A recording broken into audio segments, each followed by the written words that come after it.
హృదయంలో క్రోధం ఉంటే దేవునికి ఇష్టంగా నువ్వు ఉండలేవు. ఇదిగో ఈ హృదయంలో కోపం ఉంటే నువ్వు దేవునికి ఇష్టంగా బ్రతకలేవు. ఇదిగో ఈ హృదయంలో అసూయతో, కోపముతో, క్రోధముతో, మతమనస్సులతో నువ్వు బ్రతికితే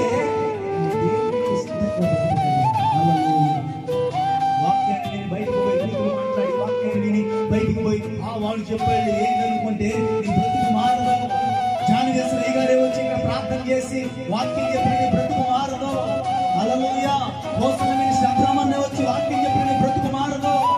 ఎప్పుడు మన బ్రతుకులు మారుతాయంటే మనము దేవుని కంట కట్టబడి మన హృదయము దేవుని ఆలయమైనప్పుడే మార్చబడుతుంది. హల్లెలూయా. నువ్వు ఎన్ని ప్రసంగాలైనా విను, ఎన్ని ప్రాంతాలకైనా తిరుగు, ఎంతమంది అయ్యగారులు నీ నెత్తి మీద చేయబెట్టినా సరే ప్రయోజనం లేదు. కారణం ఏంటి అంటే నీ బ్రతుకులో, నీ హృదయములో నీ ఒక స్థిరమైన ఒక మనసు కలిగి, అయ్యా నా హృదయం ఆలయముగా నేను ఉంచుకోవాలనుకుంటున్నాను, అయ్యా నా హృదయాన్ని నువ్వు సరి చేస్తే నేను నీకు ఇష్టంగా నేను బ్రతుకుతాను. హల్లెలూయా.